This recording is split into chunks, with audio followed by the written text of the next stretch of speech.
Welcome to my YouTube channel Vidyanam classes. तो UP triple SC PET exam October के last week में होने वाला है, जिसमें कि 100 नंबर के क्वेश्चन पूछे जाते हैं, जिसमें से मेनली 40 से 38 क्वेश्चन जीके और जीएस सेक्शन से होते हैं। तो इन्हीं 40 क्वेश्चंस के लिए हम एक प्रैक्टिस सेट लाए हैं। तो चलिए शुरू करते हैं। बाकी प्रैक्टिस सेट 1, 2, 3, 4 इसी चैनल पर अपलोड हुआ है, जाकर आप लोग उसे देख लें।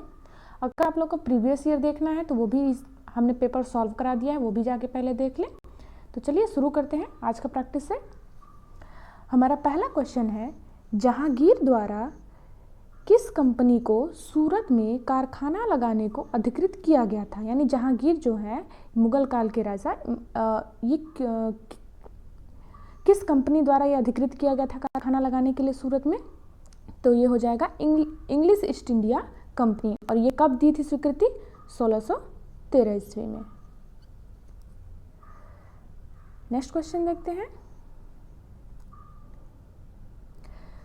पृथ्वीराज चौहान के विरुद्ध मोहम्मद गौरी के आक्रमण के समय कन्नौज पर निम्नलिखित में से किस वंश का शासक था।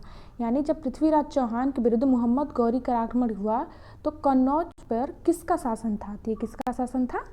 गढ़वाल।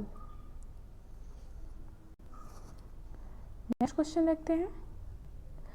गुप्त स्वर्ण मुद्रा को कहा जाता है। तो गुप्त स्वर्ण मुद्रा को क्या कहा जाता है? दीनार। ऑप्शन बी, दीनार कहा जाता है। नेक्स्ट क्वेश्चन है, जैन धर्म में संलेखना से तात्पर्य है। तो जैन धर्म में संलेखना या संथारा भी कहीं के लिखा होता है। क्या लिखा होता है?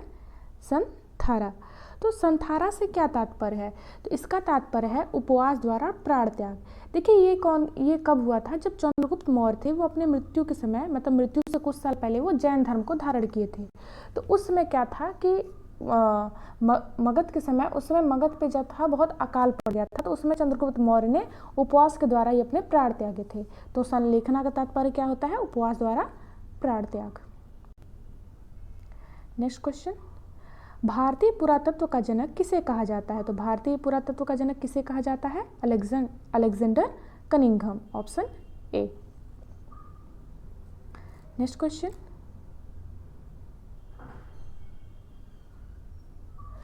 अठारह के चार्टर एक्ट के कुछ प्रावधान थे, नीचे दिए गए कूट के आधार पर सही उत्तर चुनिए। पहला है, इसने कंपनी के व्यापारिक एकाधिकार को समाप्त कर दिया। ये सही बात है। इसने गवर्नर जनरल की परिषद में एक विधि सदस्य सम्मिलित किया। ये भी सही बात है।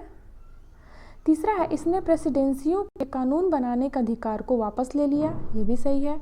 इसने फोर्ट विलियम के गवर्नर जनरल का नाम बदलकर भारत का गवर्नर जनरल कर दिया। ये भी सही बात है। तो राइट आंसर इसका क्या हो जाएगा? उपयुक्त सभी सत्य हैं। नेक्स्ट क्वेश्चन देखते हैं।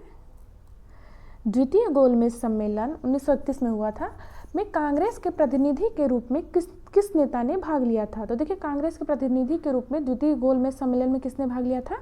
महात्मा गांधी ने। देखिए, भीमराव अंबेडकर एक ऐसे शख्स थे जो तीनों गोलमेज सम्मेलन में भाग लिए थे। नेक्स्ट क्वेश्चन, अखिल भारतीय राजनीति में गांधी का पहला साहसिक कदम था। तो अखिल भारतीय राजनीति में गांधी जी का पहला साहसिक कदम क्या था? चंपारण आंदोलन, जो नील खेती के लिए किया गया था विरोध में। नेक्स्ट क्वेश्चन है, बंगाल का विभाजन करने वाला गवर्नर जनरल कौन था? तो बंगाल का विभाजन किसने किया था? Lord Curzon. Option A. Next, 1857 में किसने इलाहाबाद को आपातकालीन मुख्यालय बनाया था? तो 1857 में किसने इलाहाबाद को आपातकालीन मुख्यालय बनाया था? तो ये बनाया था लॉर्ड कैनिंग ने। Option A. नेक्स्ट क्वेश्चन, उच्चतम लवणता पाई जाती है मृत सागर में, लाल सागर में, महान साल्ट झील संयुक्त राज्य अमेरिका में, या फिर वॉन झील टर्की में।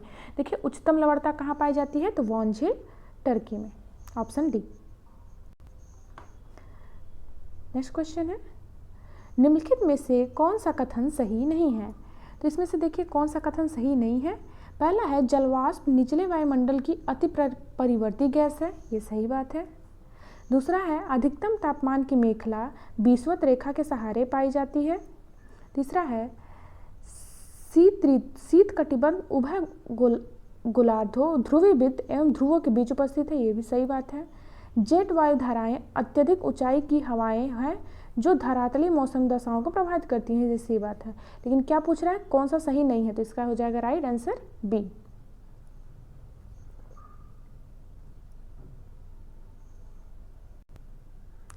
नेक्स्ट क्वेश्चन है, लवणी जल में उगने वाले पौधे कहलाते हैं। तो लवणी जल में उगने वाले पौधे क्या कहलाते हैं, हेलोफाइट्स। इसको हिंदी में क्या बोलते हैं, लवण मृदोद्भिद, लवण मृदोद्भिद।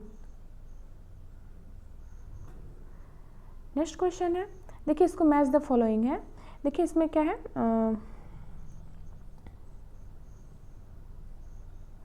पहला है दिल्ली। तो दिल्ली में किस तरह का मौसम पाया जाता है, तो अर्ध शुष्क। फिर आता है मुंबई, मुंबई में उष्ण शुष्क। फिर जोधपुर, जोधपुर क्या है, राजस्थान, शुष्क। शिलोंग में कैसा पाया जाएगा, आर्द्र। तो राइट आंसर क्या हो जाएगा 2314, यानी option C is correct. Next question है, 2011 की जनगणना के अंतिम आंकड़ों के अनुसार भारत का द्वितीय सर्वाधिक जनसंख्या वाला राज्य है। तो दूसरा सर्वाधिक जनसंख्या वाला राज्य कौन सा है, महाराष्ट्र। अगर बात करें पहला कौन सा है, तो UP. Next question, entry pot व्यापार से तात्पर्य है। देखिए एंट्री पॉट व्यापार क्या होता है, ये होता है कि निर्यात के लिए आयात की गई वस्तु। जैसे कि हम जो भारत है ये विदेशों से कुछ वस्तुओं को आयात करके अपने पड़ोसी देश जिससे कि समुद्र का बॉर्डर नहीं लगता है उनको निर्यात करता है। जैसे मान लीजिए भारत विदेशों से वस्तुओं को आयात करता है, फिर अपने पड़ोसी देश नेपाल, भूटान, अफगानिस्तान इन सबको निर्यात करता है। तो इसी को कौन सा व्यापार बोलते हैं, एंट्री पॉट व्यापार।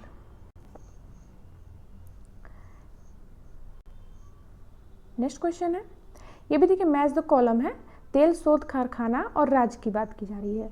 तो देखते हैं,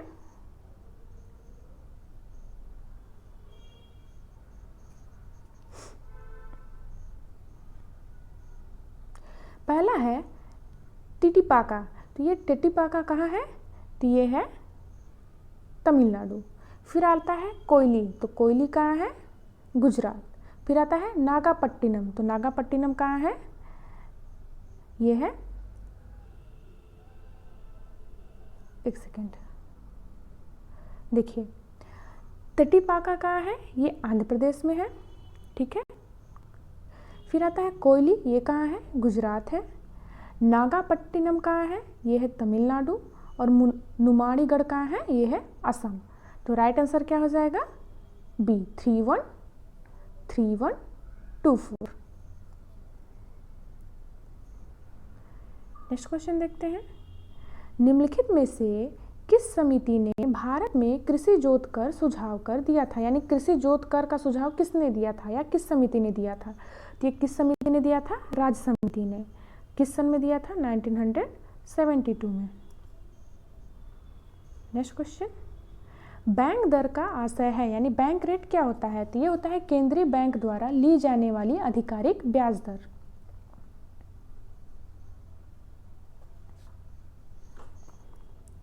नेक्स्ट, अवमूल्यन तब अधिक कारगर होता है जब, देखिए अवमूल्यन का क्या मतलब होता है कि अपनी मुद्रा का वैल्यू को कम कर देना। इसका ये होता है ताकि आयात को घटाना और निर्यात को बढ़ावा देना। तो ये कारगर होता है जब विदेशों में निर्यात मांग की लोच अधिक हो, यानी निर्यात के लिए निर्यात अधिक हो और आयात कम हो। तो ऑप्शन ए इज करेक्ट। कि अपने जैसे अवमूल्यन में क्या होगा कि मुद्रा की वैल्यू को कम हो जाएगी, जिससे क्या होगा कि विदेशों में निर्यात बढ़ जाएगा। नेक्स्ट क्वेश्चन है, वह न्यूनतम जनसंख्या कितनी है जिसके नीचे अधिकतम अधिनियम के उपबंध के अनुसार मध्यवर्ती स्तर पर पंचायतें गठित नहीं की जा सकती। ये ब्लॉक पंचायत की बात की रही है। तो देखिए 20 लाख से अगर कम जनसंख्या है तो वहाँ पे ब्लॉक पंचायत गठित नहीं होगा, यानी ब्लॉक पंचायत गठित करने के लिए हमें 20 लाख से अधिक जनसंख्या होनी चाहिए। तो option B is correct. Next है, निम्न में से किस विषय पर राष्ट्रपति के लिए मंत्रिपरिषद से सलाह लेना आवश्यक नहीं है। देखिए राष्ट्रपति किस विषय पर मंत्रिपरिषद से सलाह लेना आवश्यक नहीं समझता है। देखिए राजदूतों की नियुक्ति पे इसमें लेता है, राज्यपाल द्वारा प्रेषित विधेयकों की स्वीकृति पे इस पे भी लेता है, लोकसभा भंग करने पर इस पे भी लेता है, लेकिन विधेयकों पर स्वीकृति देने के लिए इस पे वो मंत्रिपरिषद से सलाह नहीं लेता है या आवश्यक नहीं होता है। तो option B is correct. Next question है कि कथन है और कारण है। कथन है भारत में प्रेसिडेंट है किंतु प्रेसिडेंसी नहीं है। कारण क्या है? संविधान में एक मंत्रिपरिषद का प्रावधान है। अब इसमें देखिए क्या इसका राइट आंसर हो जाएगा। देखिए ए और आर दोनों सही हैं, किंतु आर ए की सही व्याख्या नहीं करता है। ठीक है, देखिए ये दोनों सही हैं, यानी भारत में प्रेसिडेंसी है किंतु प्रेसिडेंट है किंतु प्रेसिडेंसी नहीं है, ये सही बात है। संविधान में एक मंत्रिपरिषद का प्रावधान, देखिए ये दोनों अलग अलग सही हैं, लेकिन इन दोनों का रीजन नहीं है। तो राइट आंसर क्या हो जाएगा? बी, ए और आर दोनों सही हैं, किंतु आर ए की सही व्याख्या नहीं करता है। नेक्स्ट, निम्नलिखित में से कौन भारत के संविधान द्वारा प्रदत्त 6 मूल अधिकारों में से नहीं है? समानता का अधिकार है, शोषण के विरुद्ध अधिकार है, धर्म की स्वतंत्रता का अधिकार है, लेकिन विरोध का अधिकार नहीं है। ठीक है, समानता का अधिकार होता है, स्वतंत्रता का अधिकार होता है, ठीक है, शोषण के विरुद्ध अधिकार होता है, धर्म की स्वतंत्रता का अधिकार होता है, संवैधानिक उपचारों का अधिकार होता है,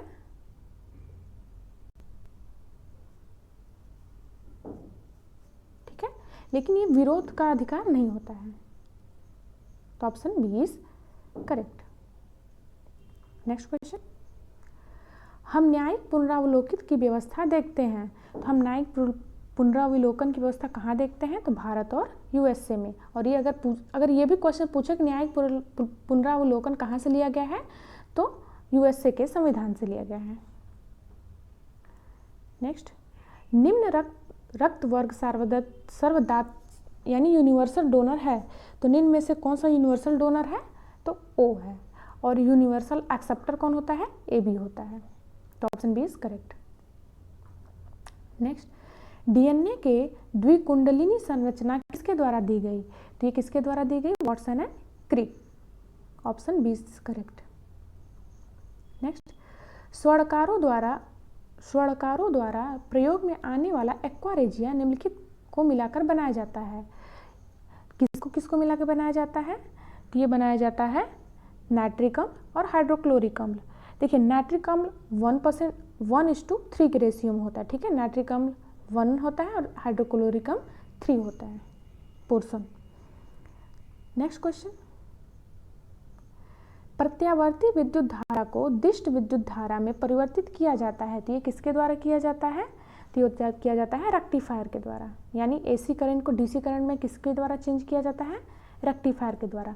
ट्रांसफार्मर क्या करता है? ये वोल्टेज को अप एंड डाउन करता है, यानी हाई वोल्टेज को लो वोल्टेज में और लो वोल्टेज को हाई वोल्टेज में कन्वर्ट करता है। नेक्स्ट, पाइरोहीलियोमीटर का प्रयोग निम्न में से किसे नापने के लिए किया जाता है? तो पाइरोहीलियोमीटर का प्रयोग किसके लिए किया जाता है? Solar radiation. Option B is correct. Next question है, हिंदी नाटक अंधेर नगरी के रचयिता कौन है? तो अंधेर नगरी के रचयिता कौन है? भारतेंदु हरिश्चंद्र। इनकी एक और फेमस रचना है भारत दुर्दशा। क्या है? भारत दुर्दशा। नेक्स्ट क्वेश्चन, मधुबनी कला कहाँ प्रसिद्ध है? तो मधुबनी कला कहाँ फेमस है? मिथिला कहाँ? बिहार।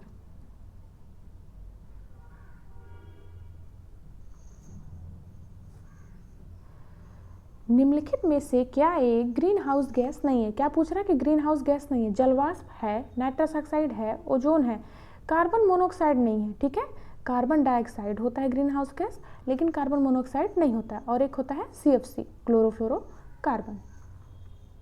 तो option D is correct.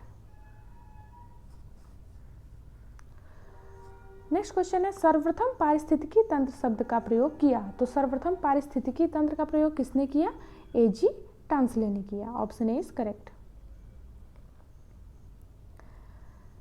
Next है, नेपाली भाषा मुख्य रूप से किस राज्य में बोली जाती है? तो नेपाली यानी जो नेपाल के बॉर्डर पर लगभग हो, तो कौन सा हो जाएगा? सिक्किम।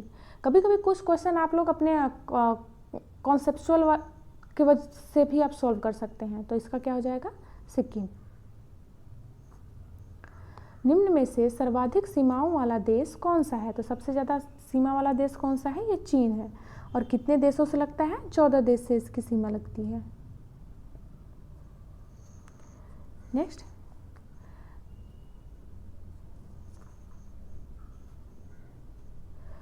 मृत्यु दंड के मामले में क्षमा देने का अधिकार किसे है? तो देखिए, मृत्यु दंड के मामले में क्षमा देने का अधिकार केवल राष्ट्रपति को है। Option B is correct. Next, Mathura कला स्कूल कब अपने शिखर पर पहुंचा? तो मथुरा कला स्कूल कब अपने शिखर पर पहुंचा? कुषाण काल में। किस काल में? कुषाण काल में। तो देखिए, ये हमारे 38 क्वेश्चंस हो गए। आप लोग इसे प्रैक्टिस कर लीजिए। बाकी आपको प्रीवियस ईयर हमारे इसी चैनल पे मिल जाएगा, जिसका लिंक हम आपको डिस्क्रिप्शन बॉक्स में प्रोवाइड कर देंगे। तो जाकर पहले आप उसे देख लीजिए। उससे क्या होगा कि आपको आइडिया लगेगा कि किस तरह के क्वेश्चंस बनते हैं या किस तरह के क्वेश्चन पेपर में पूछे जाते हैं। तो आज के लिए इतना ही। Thank you.